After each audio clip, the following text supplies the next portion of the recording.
Lep pozdrav vsem skupaj v imenu Slovenskega združenja fotovoltaične industrije. Jaz bom govoril seveda predvsem od fotovoltaiki, ki že ime našega združenja pove. Zdaj, naslov te predstavitve se da malo provokativen, ker se v zadnjem času na fotovoltaiko gleda predvsem kot neke vrste nebodega treba in ki povzroča ogromne stroške gospodarstvu. V Sloveniji smo v letu 2009 sprejeli uredbo o podporah obnovljivim virom energije, ki je to področje prvič uredila tako, da so investicije postale zanimive in donosne. Potem temu je sledila zelo hitra rast investicij v sončne elektrarne, poraslo tudi število elektrarn na bioplin, na ostalih področjih pa ni bilo tako bistvenih premikov. Fotovoltaika je potem v 3 letih v Sloveniji ustvarila 2300 novih delovnih mest. Tule je graf, kako so rasle potem investicije v sončne elektrarne v Sloveniji. Vidimo, da dejansko pred letom 2009 je bilo par elektrarn, ki so jih bolj kot ne postavili entuziasti. V letu 2009 pa so postale potem tudi ekonomsko zanimive. In ta rast je bila, bi rekel, zelo hitra, sploh v letu 2012. V letu 2013 pa vidimo, da je strmoglavila zaradi zmanjšanja podpor preko noči v letu 2012. Zdaj nekako velja prepričanje, da je edini glavni razlog za rast investicij v sončne elektrarne previsoke podpore in previsoki donosi investitorjev. Zdaj to prepričanje je bolj kot ne samo delno prav oziroma napačno. Že v sami osnovi je bilo predvideno, da se sončne elektrarne lahko dosegajo 6% stopnjo donosnosti na vložena lastna sredstva, ostali viri pa 20% stopnjo donosnosti. Ker bi naj bila fotovoltaika najdražji vir obnovljivih virov energije, kar je takrat, ko je bila ta uredba sprejeta, dejansko veljalo, 2 leti pa že več ne velja. Zdaj, če pogledamo nekako celotno sliko, kaj so razlogi za tako hitro rast investicije v sončne elektrarne, poleg te nadpovprečne donosnosti, o kateri se govori, dejansko po našem mnenju je glavni razlog ta, da je z spremembo uredbe o energetski infrastrukturi, ko je bila potem doseženo, da na stavbah ni potrebno gradbeno dovoljenje za gradnjo sončnih elektrarn, so sončne elektrarne postale edini obnovljivi vir, ki si ga dejansko lahko postavijo v 3 mesecih. Vemo, da hidroelektrarna traja tudi 6-7 let, da dobiš dovoljenja, tudi za ostale obnovljive vire so zadeve podobne. Tako da to je bila nekako, vsaj po mojem mnenju, eden najbolj odločilnih dejavnikov. Drugi je to, da za postavitev sončne elektrarne je dejansko primerna celotna Slovenija, skoraj na vsaki strehi lahko postavi sončno elektrarno. Potem pa pridemo do teh visokih donosov, kar je pa glavni razlog, je pa zaradi napačno postavljenega sistema podpor, predvsem neustrezno določenih velikostnih razredov. Vemo, da je bila in še danes to velja, da imaš enako visoko podporo, če imaš elektrarno postavljeno 1 kW ali 50 kW ali pa 50 kW in 1 MW. To pomeni, da če so bile donosne elektrarne 50, 100, 200 kW, so bile elektrarne 999 kW, pri 1 MW je bila meja, so bile pa več čas ekstra donosne. Druga stvar pa je bila, da je na področju fotovoltaike v zadnjih 3 letih so cene predvsem solarnih modulov zelo hitro padale zaradi hitrega razvoja fotovoltaike po celem svetu. In dejansko pri nas je par let odkupna cena veljala celo leto enaka, od januarja do decembra. V tem času pa so v določenih letih cene panelov padle tudi za 30-40% in to pomeni, da če je bil v začetku leta nekako še nezanimiv donos, v sredini leta je bil zanimiv, na koncu leta je bil pa zelo ekstra zanimiv. In ti, ki pišejo predpise, temu niso uspeli slediti.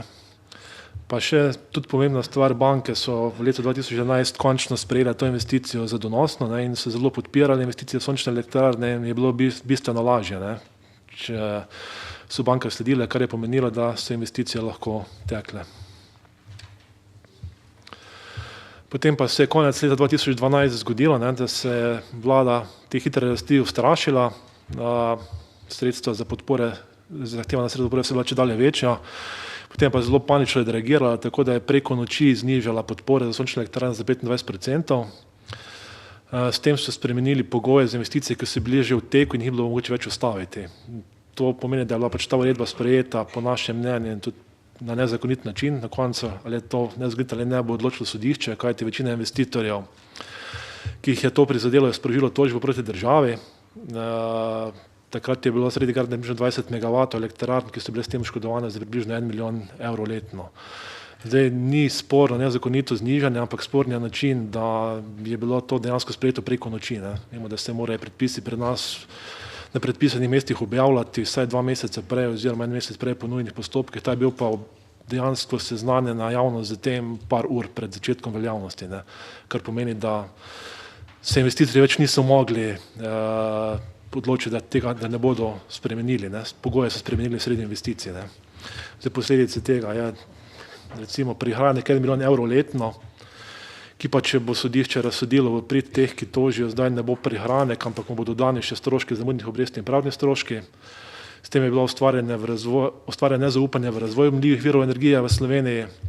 Banke so se takoj ustrašile in prenehale financirati investicije. Zdaj so rekli, da vsi ti investicijski plani več nimajo nobenega smisla, ker elektrarn ne more zgraditi v enem dnevu. Lahko ti pa država vsak dan sproti spremeni pogoje in da to več niso investicije, ki bi banke podpirale, saj niso zanesljive, investicijski načrti ne veljajo. Tudi tujci so dobili sporočilo, da se je potrebno naložbam v Sloveniji izogibati, če ti lahko sredi investicije spreminjajo pogoje. In pa preko 2000 delovnih mest je dejansko izginilo v fotovoltaiki preko noči, ker se je ustavilo vse skupaj. Tako da strinjamo se, da je bilo treba znižati te višine podpor, ampak ne na takšen način, kot je bilo to narejeno. Zdaj, če pogledamo, kje smo danes, kar se tiče fotovoltaike. Po številu inštalirane moči sončne elektrarne v Sloveniji na prebivalca, kar je primerljivo s temi državami, smo na 8. mestu v Evropi. Na prvem mestu je Nemčija, ki ima 4-krat več na prebivalca inštalirano kot Slovenija, na drugem mestu je pa Italija, ki ima 3-krat več kot Slovenija. Tako da mi smo nekje v zlati sredini Evrope. Z vidika okoljskih ciljev, ki se je Slovenija zavezala doseči do leta 2020, tukaj verjetno teh ciljev ne bomo dosegli ali pa zelo težko z tem tempom, ki ga imamo danes. Z vidika potrebnega denarja za izplačevanje podpor, da sedaj zgrajene sončne elektrarne je potrebno zagotoviti 60 milijonov evrov letno ali 30 milijonov evrov na prebivalca. To zdaj je veliko, ni veliko, kdo gleda na to. Seveda za prebivalce, za gospodarstvo je, za določene ni, to je stvar pač ocen. Z vidika akcijskega načrta, ki je do leta 2020 predvideval 130 megavatov sončnih elektrarn, smo jih imeli že konec leta 2012 75% preveč. Zdaj smo na nekem razpotju, kaj pa sedaj? Razvoj obnovljivih virov v svetu se nadaljuje. Zdaj tisti je še zmeraj precej teh, ki smatrajo, da je to nepotreben strošek, neumnost. Tu bi mogoče jim lahko odgovoril za tem vprašanjem, ki sem ga pred kratkim slišal, da če meni, da se je kamena doba zaključila zato, ker je zmanjkalo kamnov. O tem ne bi zdaj razpravljal, to so pač ostale stvari. Da bo EU odstopila od ciljev in zavez o zmanjšanju izpustov CO2 je zelo malo verjetno. To je že moj predhodnik povedal, da na to verjetno lahko pozabimo, tako da tem ciljem bomo morali slediti. Tudi v Sloveniji, drugače bomo plačevali precej visoke kazni. Zdaj pač nekako je čas, da pogledamo, kaj imamo v Sloveniji od obnovljivih virov energije sploh na voljo. Imamo vodo, kar njena glavna prednost je, da je med najcenejšimi obnovljivimi viri energije, da je v primeru akumulacije relativno stabilni vir električne energije, da ima brezplačno tako imenovano gorivo. Ima pa tudi svoje slabosti.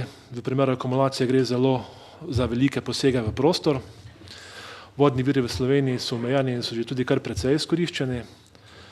Pa v primeru daljših sušnih obdobij, ki so vse pogostejša, pa niso več tako stabilen vir električne energije, kot recimo sedaj, kaj bo v prihodnosti, je vprašanje. Potem naslednja stvar, ki ga imamo v Sloveniji na voljo, je veter. Prednost je zopet je, da je med najcenejšimi obnovljivimi viri energije in da ima brezplačno gorivo, poganja jih veter.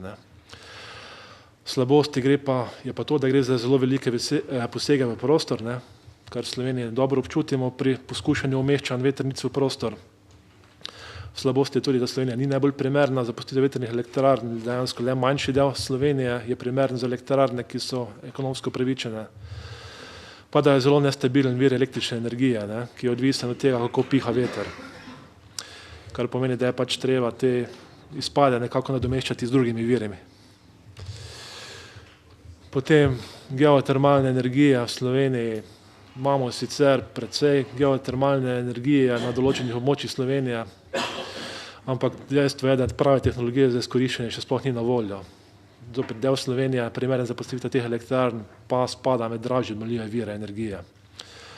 Plimovanje pa valov lahko v Sloveniji pozabimo, ker naše morje ni primerno za izkoriščenje te energije. Potem imamo tako imenovane bioplinarne.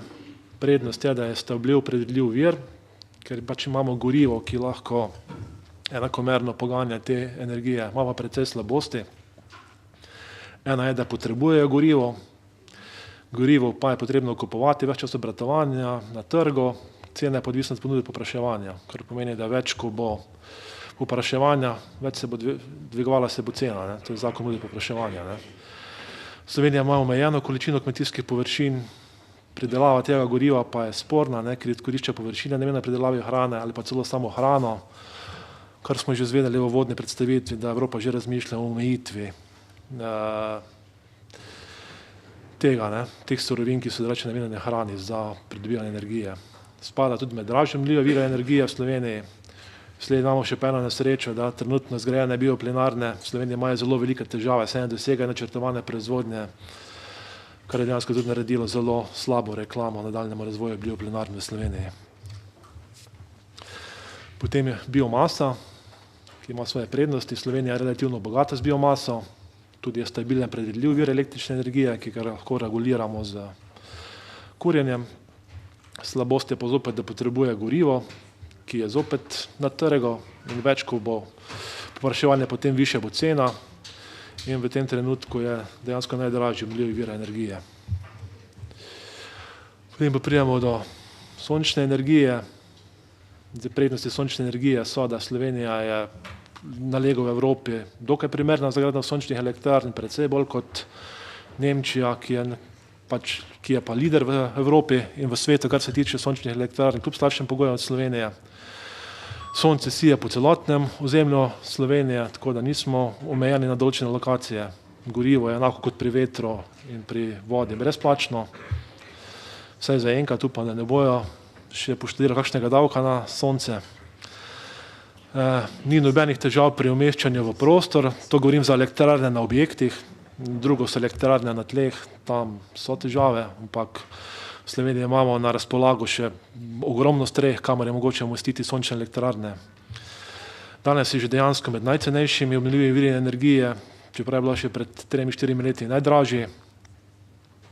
Pa fotovoltaika je najprimernejša za gradnjo majhnih elektrarn, ki si jih lahko privoščijo tudi posamezniki. Torej, sprešeni investitorji brez skupnega vpliva na vsakokratno politiko in tudi obratno. To so tako manjše elektrarne, da so zanimivi za razne vplive. Največja slabost sončnih elektrarn je pa enako kot vetrnih, da je to nestalen vir električne energije, da ni konstanten. Ponoči vemo, da sončne elektrarne delajo in tudi pozimi delajo bistveno manj kot poleti. Tule je še trenutna preglednica podpor za obnovljive vire v Sloveniji, ki velja v tem trenutku. Mislim, da še 6 mesecev, koliko je prehodno obdobje po sprejetju novega energetskega zakona. Vidimo dejansko, da je biomasa postala daleč najdražja, potem so bioplinarne, geotermalne, najcenejše so pa danes vetrne, hidroelektrarne in tudi same sončne elektrarne. Čeprav pri sončnih elektrarnah je potrebno poudariti, da pri teh cenah, pri pogojih, ki veljajo danes, so skoraj da ekonomsko neupravičene, zato tudi investicije so ustavile v njih. Ker je bile mogoče malenkost dražje, ampak ne pa bistveno, tako da mogoče bi prišle nad vetrne elektrarne, višje pa ne. Zdaj iz tega pregleda dejansko, kaj imamo v Sloveniji sploh na voljo, je razvidno, da ima nekako, če gledamo dolgoročno, največji potencial v Sloveniji je res sončna energija. Ima pa 3 slabosti, od katerih po naših mnenjih drži le prva. Ne. Največja slabost je, da je nestalen vir električne energije in je zato lahko samo dopolnilni vir. Je pa res, da trenutno v Sloveniji sončnih elektrarn pridobimo 2% električne energije, pri trenutnem stanju omrežja pa bi tudi brez večjih težav lahko prišli do 30%, seveda s pametno politiko gradnje, kjer je treba spodbujati lastno rabo namesto proizvodnje, ne pa več velike elektrarne, ki povzročajo težave lahko v omrežju.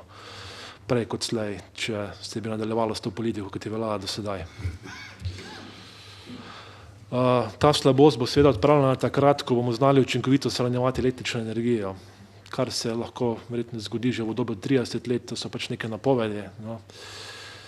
Kar pa v energetiki ni ravno dolgo obdobje, kot je gospod Čulin že povedal, na energetiki je potrebno planirati na obdobja 20, 30, 40 let, ne pa na obdobje 2-3 let. Potem so pa še dva v javnosti precej, pa nažalost tudi nekaj strokovne inštitucije zakoreninjena predsodka do sončnih elektrarn, naj bi bila zelo draga. To je v preteklosti res držalo. Drži tudi, da danes največji del podpor za obnovljive vire se izplačuje za sončne elektrarne.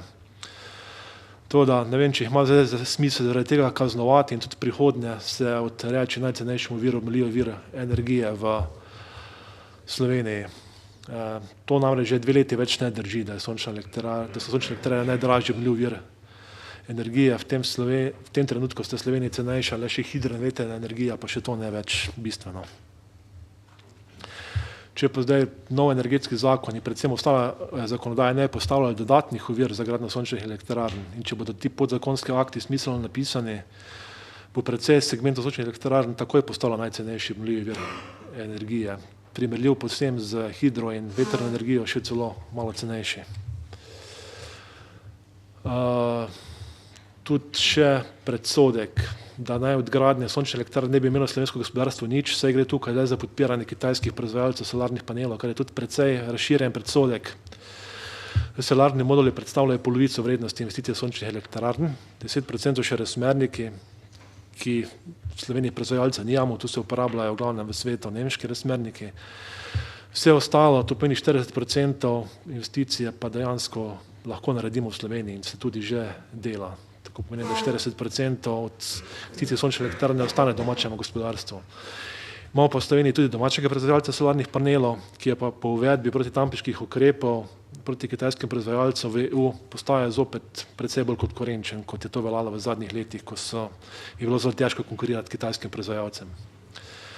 Zdaj mogoče še čist pač eno vprašanje za razmišljanje, tisti, ki govorijo, da je to predvsem podpiranje tuje industrije, zanima nas naj se pač vpraša, kolikšen delež slovenskega gospodarstva je pri gradnji T6 in kolikšen bil pri morebitni gradnji drugega bloka oziroma druge nuklearne elektrarne, če je to težava pri sončnih elektrarnah.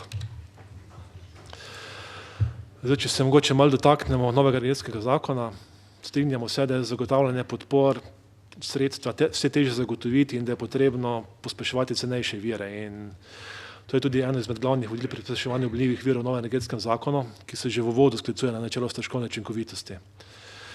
Vidimo iz te razpredelnice, ki sem prej pokazal, da so to danes sončna energija, veter in voda. Zdaj v istem zakonu piše, da bo poudarek na rabi biomase, kar nekako ne gre za tem.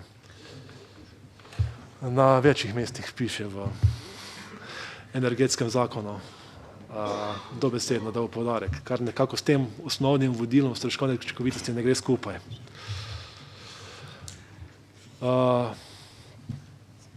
Uvodoma sicer zakon navaja stroškovne učinkovitosti, načelo spodbujanja obnovljivih virov energije, načelo okoljske trajnosti, načelo enakega obravnavanja.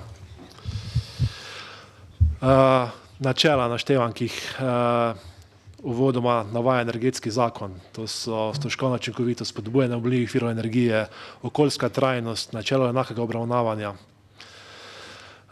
Kar nas je precej zmotilo pa je to, da v 506. členu, to so prehodne odločbe, zakon že določa, da akcijski načrt za obnovljive vire energije z leta 2010, ki je nastal brez energetskega koncepta Slovenije, ki bi nekako moral biti krovni akt in potem akcijski načrti temu prilagojeni. Ta akcijski načrt je nekako že zastarel, če gledamo, ampak vseeno piše, da se ta akcijski načrt šteje kot že veljavni načrt do leta 2020. Po našem mnenju bi ga bilo treba najprej počakati energetski koncept in ga potem akcijski načrt prilagoditi energetskemu konceptu in pa podatkom, ki jih imamo danes, ki jih leta 2009 še nismo imeli. Potem so te tako imenovane kvote, o katerih je gospod Čelinc že govoril, ki nekako tudi ne bi sledile tem evropskim direktivam. Nekateri bodo investitorji tekmovali, kdo bo ponudil nižjo referenčno ceno električne energije. Ti razpisi so teoretično sicer zelo dobra stvar, je pa v praksi z njimi ogromno težav, kar vidimo iz primerov drugih držav. Glavne težave, ki jih povzročajo, so predvsem, da spodbujajo korupcijo, špekulacije, zastavljeni cilji na področju izgradnje obnovljivih virov energije pa se ne dosežejo.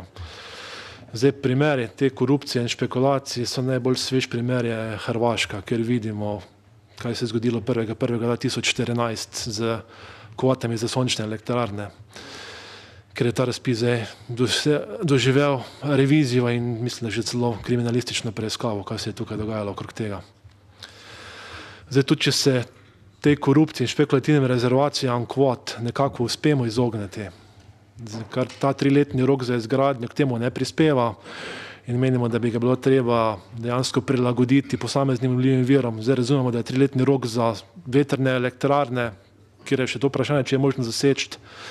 Pri sončnih elektrarnah pa ta 3-letni rok samo omogoča tem, ki bodo rezervirali te kvote, da jih bodo potem lahko izseljevali, te, ki bi dejansko investirali in jih skušali preprodati po čim višji ceni, ker bodo 3 leta držali te kvote, kar se dogaja na Hrvaškem. Zdaj, to je potem vprašanje teh podzakonskih aktov, kako bodo te kvote razdelili.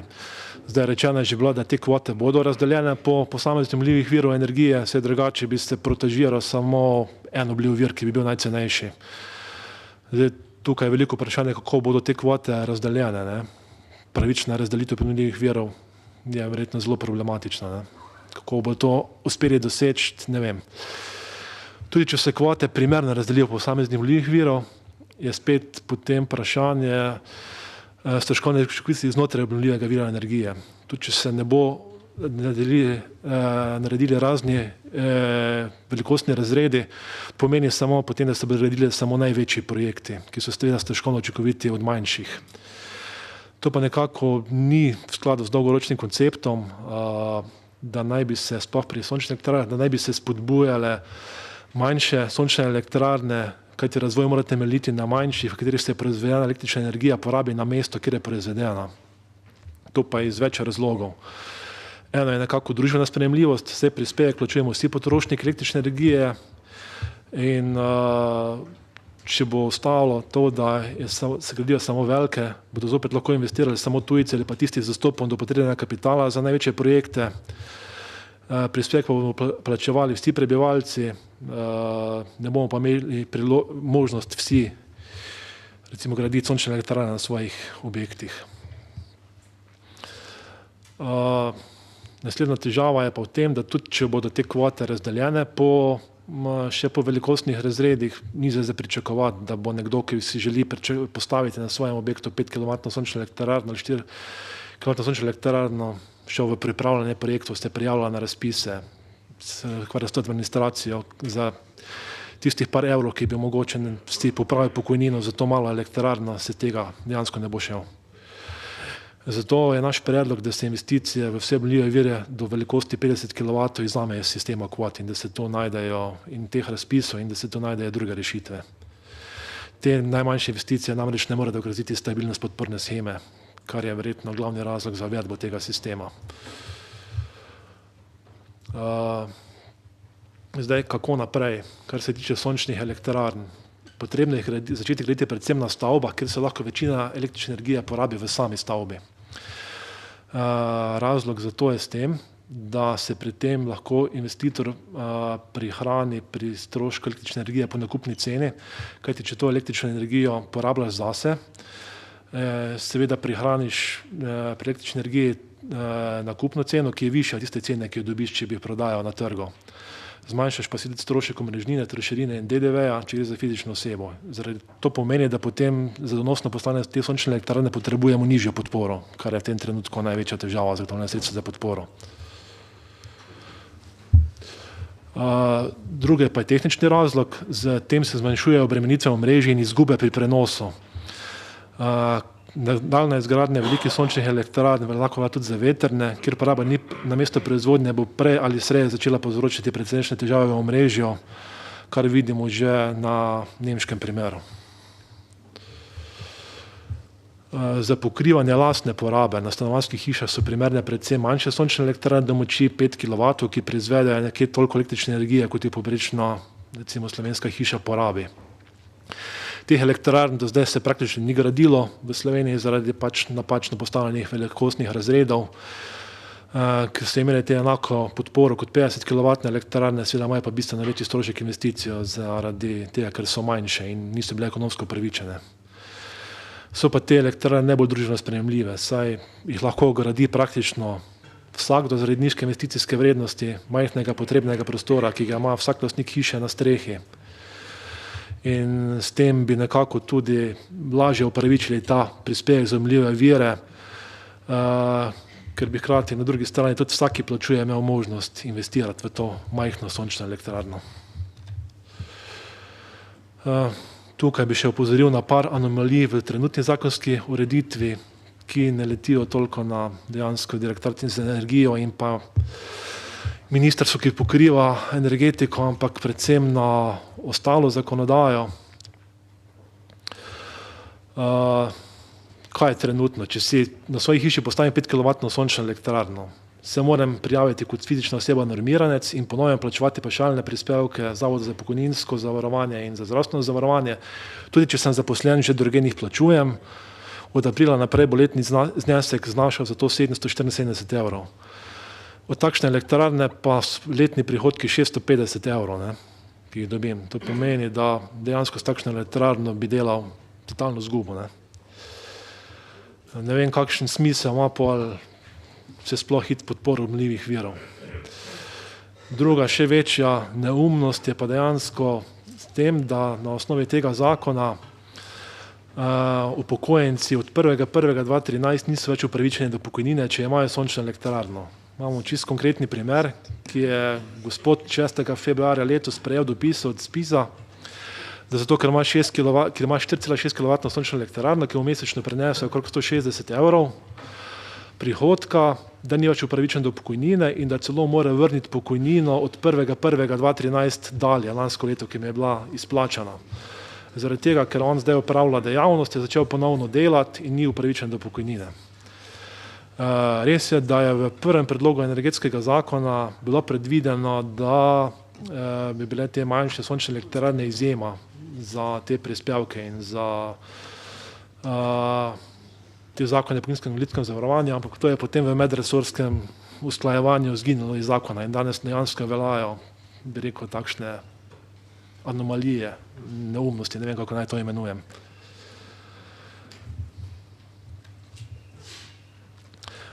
Poleg tega pa še za te razvoj najmanjših sončnih elektrarn imamo kar nekaj nepotrebnih stroškov, ki zvišujejo stroške investicij in potem tudi zaradi tega zvišujejo potrebno višino podpore. Tukaj bi mogoče omenil dva primera, ki jih je pravzaprav postavil SODO, sistemski operater distribucije. Nekako evropski standard predpisuje, da se te najmanjše sončne elektrarne, ki spadajo v mikrogenerator do 16 amperov, to je nekje 11 kW, dejansko lahko priklopljajo enostavno po sistemu Inform in Fit, kar velja v Angliji in še v nekaterih drugih državah, kar pomeni, da za omrežje ni potrebni nobenih soglasij, presoj in raznih stvari, ki povečujejo stroške, ampak distributer samo obvesti o priklopu. Seveda pa mora biti ta priklop narejen po projektu odgovornega projektanta, ki odgovarja, če bi bilo kaj narobe. Zato je projektant dobi tudi licenco in tudi plača zavarovanje. Ko smo to vprašali SODO, nam je odgovoril, da ta standard ni urejen, usklajen. To je napaka s slovenskim energetskim zakonom. In tudi nov energetski zakon dejansko tega standarda evropskega ne upošteva, ampak še vedno predpisuje, da moramo prav za vsako posamezno priključitev ali pa njeno spremembo pridobiti soglasje za priključitev, kar za sabo potegne kar nekaj stroškov, ki vplivajo na te najmanjše elektrarne kar v precejšnjem delu.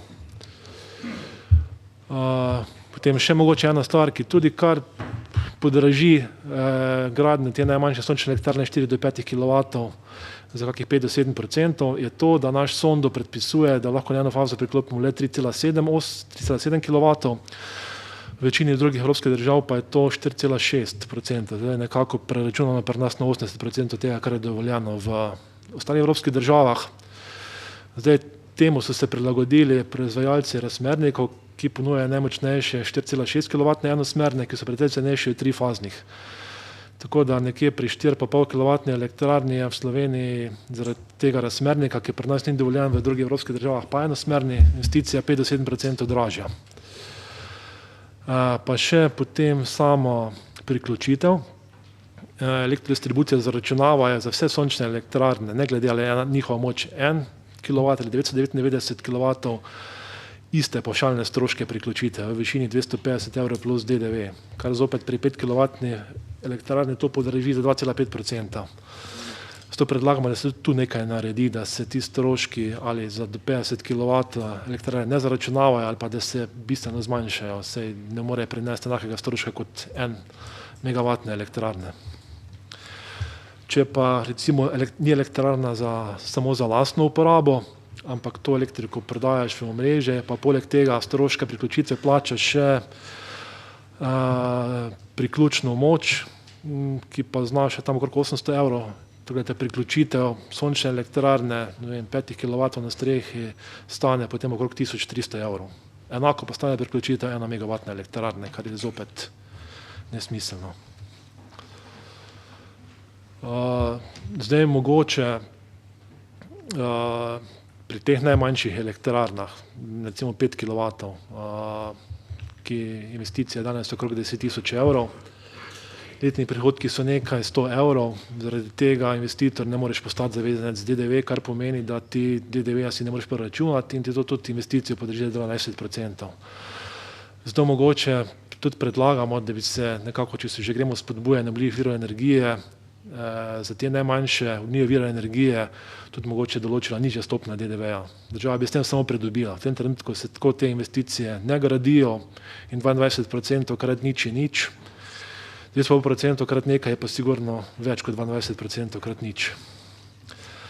Pa mogoče bi tudi Ekosklad se lahko vključil v te gradnje teh najmanjših sončnih elektrarn in ponudil tu kakšne kredite z ugodnejšo obrestno mero. In pomagal pač tudi fizičnim osebam pri izgradnji teh najmanjših sončnih elektrarn. Zdaj, če bi vsi ti predlogi, ki sem jih podal na prejšnjih slajdih, bili upoštevani, bi že danes sončne elektrarne velikosti 50 kW in tudi večje, seveda pred predpostavki, da se ta elektrika uporablja na objektu, kjer je proizvedena, bile že najcenejši vir obnovljive vire energije v Sloveniji, saj bi zanje zadostovala podpora v višini 5 centov. Zdaj najmanjše sončne elektrarne velikosti 5 kW, recimo, ki je primerna za stanovanjske hiše, pa bi zadostovala podpora že v višini 0,12 € oziroma 12 centov za kilovatno uro, kar je še vedno precej manj, kot je potrebno zagotoviti za podpore električne energije proizvedene iz biomase, bioplina in iz soproizvodnje. Zdaj, nekako zaključek tega, trenutno smo torej na razpotju, ko se je treba odločiti, kako naprej. Zato tudi sprejemamo ta energetski koncept Slovenije za nadaljnjih 30 let.